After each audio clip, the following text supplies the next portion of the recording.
Hallo an alle da draußen, herzlich willkommen zu einem weiteren Video hier auf meinem Kanal bei Kuvenau.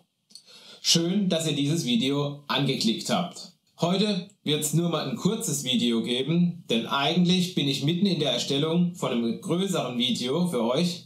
Worum es da geht, verrate ich euch natürlich heute noch nicht. Nur so viel kann ich euch schon mal verraten. Es wird in dem Video unter anderem um das Thema Heißluft gehen. Da werden wir Heißluft brauchen. Und genau dieses Teil ist heute Inhalt des Videos. Und zwar habe ich mir, wie ihr sehen könnt, das ist ein relativ einfaches Gerät. Ja, also es ist ein relativ einfaches Heißluftgebläse aus einem Discounter mit den 4 großen Buchstaben. Ne? Und das habe ich mir vor Jahren mal gekauft. Das ist dieses Teil eigentlich mit dem Hauptargument, dass es nämlich hier hinten eine stufenlose Temperatureinstellung haben soll. War auch damals so angepriesen. Stufenlose Temperatureinstellung. Ihr seht, hier oben ist auch noch so eine Temperaturanzeige mit mehreren LEDs. Und auch, wenn man in die Bedienungsanleitung von dem Teil reinguckt, ich halte die mal, oder ich blende euch die Seite oben nochmal ein, dann steht hier drin, die Temperatur der am Heißluft austretenden Luft wird am Temperaturregler stufenlos eingestellt. Und mit dem Argument habe ich mir das Teil damals gekauft, weil ich habe mal gesagt, ich brauche immer mal wieder eine niedrige Temperatur, heiße Temperatur, und deshalb habe ich mir das Teil damals gekauft. Ich muss auch sagen, das hat mir in den letzten Jahren, hat das wirklich sehr gute Dienste geleistet, ja, hat immer zuverlässig funktioniert. Ich habe jetzt auch wirklich nie so eine genaue Temperatur gebraucht, muss ich auch dazu sagen. Ja. Wenn ich einen Schrumpfschlauch schrumpf, ja, da brauche ich jetzt nicht unbedingt eine genaue Temperatur oder so. Ja, da reicht, ob ich da jetzt 100 Grad oder 200 Grad nehme, ist jetzt nicht ganz so relevant. Natürlich muss man da dann trotzdem aufpassen. Ja, also nicht, dass da jetzt einer sagt, um Gottes Willen, bist du wahnsinnig. Nee, da muss man natürlich dann trotzdem aufpassen, gerade wenn man 200 Grad nimmt. Aber es ist jetzt nicht so relevant. Und bis halt jetzt zu der Erstellung von dem Video, wo ich gerade gesagt habe, wo ich gerade dran bin. Weil in dem Video brauche ich halt eine Temperatur zwischen 120 und so 140 Grad. So, und da habe ich im ersten Moment gedacht, naja, alles kein Problem.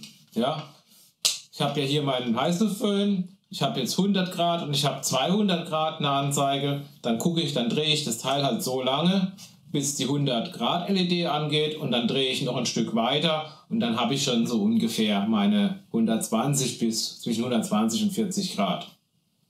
So habe ich erstmal gedacht. Und was jetzt nämlich passiert ist, das zeige ich euch jetzt live, was nämlich da passiert. Hier ist jetzt mal das Heißluftgebläse. Hier habe ich jetzt mal meinen Multimeter. Und da ist jetzt einfach mal hier so ein Temperaturfühler angeschlossen. Ihr seht, ja, der zeigt jetzt hier 24 Grad an. Hier drin sind es ungefähr 24 Grad hier in dem Raum. Geht jetzt auch wieder ein bisschen runter.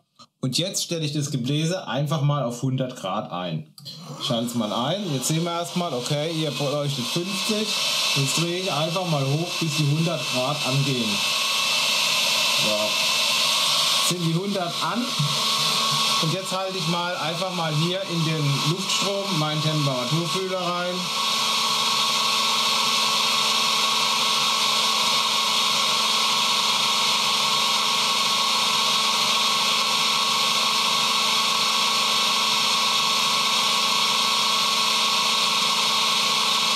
Und dann sehen wir, ja, der ist mal kurz hochgegangen und jetzt geht er schon wieder ein bisschen runter auf die 100 Grad, die er haben soll. Ne?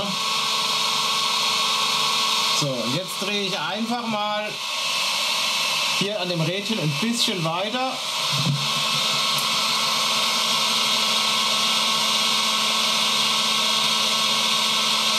Und wie ihr sehen könnt, ja, nach wie vor meine 100 Grad, ne, ungefähr. Je nachdem, wo ich das Teil jetzt hinhalten besse, aber immer noch die 100 Grad. Dann drehe ich das Ding nochmal ein bisschen weiter. Jetzt gehen schon die 200 Grad an. Und wenn wir jetzt da reinhalten, voilà.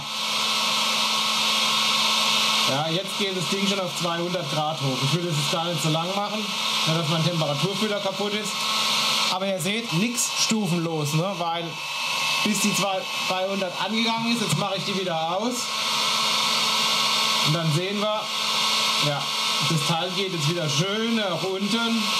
Ja, Stück für Stück wird es immer kühler, bis es wieder bei 100 angekommen ist. Also hier ist mal nichts mit stufenloser Temperatureinstellung. Ne? Ist das nicht brutal? Ja, da kauft man ein Gerät, da steht in der Bedienungsanleitung noch drin, stufenlose Temperatureinstellung und ja, ich sag mal 90% oder 98% von den Anwendern, ja, die können das ja, haben ja nicht immer die Möglichkeit, das nachzukontrollieren. Die gehen dann einfach guten Gewissens her und denken, ja, wenn ich das so und so einstelle, dann werde ich schon meine Temperatur haben. Und dann, Pfeifendeckel, ist gar nicht so. Also das fand ich schon wirklich brutal und deshalb auch der Titel Achtung, Falle. Denn wenn es halt so ist, dann finde ich, dann sollte man das wirklich in die Bedienungsanleitung reinschreiben. Dann sollte man halt reinschreiben, okay, auf Stufe 1 kann das Teil 50, 100, 200 und 350 Grad. Ja, dann ist das keine stufenlose Einstellung mehr, dann ist es eine in feineren Abstufungen, sage ich mal. Ja, dann brauche ich hier auch kein Drehrad reinmachen, dann mache ich ein Rad mit Rasterung rein. Ja, also das fand ich schon richtig geil. Also da habe ich gedacht, das darf jetzt wohl nicht wahr sein. Ne? Nachdem ich das festgestellt hatte, habe ich einfach gedacht, stopp, jetzt musst du mit der neuen Videoproduktion unterbrechen und einfach darüber mal ein kurzes Video machen, um euch das einfach mal zu zeigen, dass ihr einfach vielleicht beim Kauf mal ein bisschen genauer hinguckt oder auch vielleicht, dass der ein oder andere das einfach mal kontrolliert, wenn er sich so ein Gerät kauft.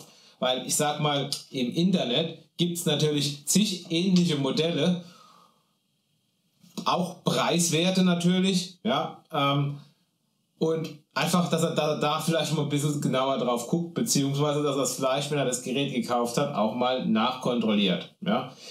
Wie gesagt, ich habe es die ganzen Jahre, habe ich eigentlich darauf vertraut. Ich habe es jetzt nicht so wirklich gebraucht, aber trotzdem habe ich eigentlich auch immer vertraut darauf. Ich habe den schon öfters so zwischendrin stehen gehabt. Ja, habe halt einfach vertraut, dass ich da so 150 Grad habe. Aber ja, wie man sieht, lag ich da bisher immer falsch. Ne? Und deshalb bitte achtet einfach mal ein bisschen darauf, wenn ihr euch so ein Gerät kauft. Ja? Ich habe natürlich jetzt lange überlegt, was machst du eigentlich?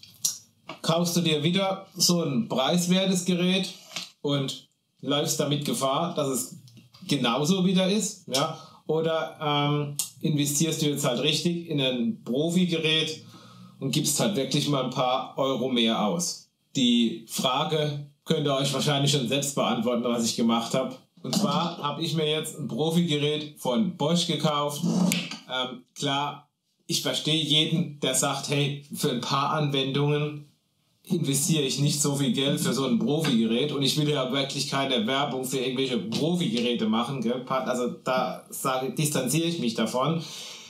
Ich verstehe jeden, der sagt, ich kaufe mir ein günstiges Gerät und deshalb auch das Video, dass ihr einfach da ein bisschen drauf achtet und halt ein bisschen aufpasst. Ne? Weil ihr seht, wie man halt quasi reindopsen oder ja, wie man in die Irre geführt wird. Ne?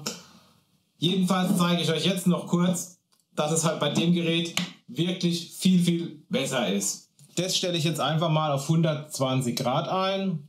Ich muss einmal, zweimal, dann geht hier oben die LCD-Anzeige an. Ihr seht, ich hatte das schon auf 120 Grad eingestellt. Ja, deshalb stand es jetzt schon auf 120 Grad. Ihr seht, wie er jetzt halt hier hochheizt. Und wenn er die 120 erreicht hat, dann hört er auch auf zu blinken. Ja. Ich kann natürlich auch hier noch die Geschwindigkeit von dem Gebläse einstellen. Das lasse ich jetzt erstmal. Und jetzt halte ich einfach mal hier wieder meinen Temperaturfühler rein.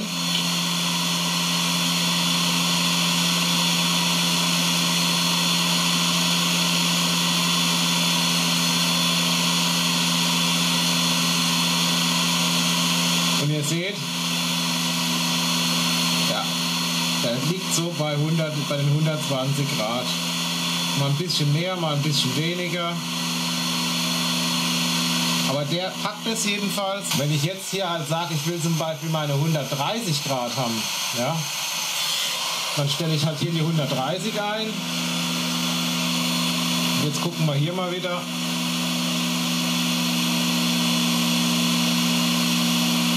Dann sind wir hier bei ungefähr 100, also bei 130. Es ist immer ein bisschen mehr, ein bisschen weniger. Also das schwankt natürlich auch ein bisschen.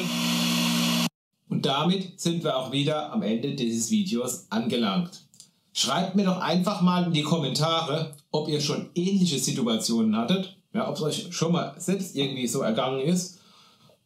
Beziehungsweise ob ihr vielleicht auch den gleichen Heißluftföhn habt oder Heißluftgebläse habt und bei euch ist es nicht. Vielleicht ist es auch ein Defekt bei mir, aber ich glaube eher nicht, dass es ein Defekt ist. Aber würde mich einfach mal interessieren, was eure Erfahrungen da so sind.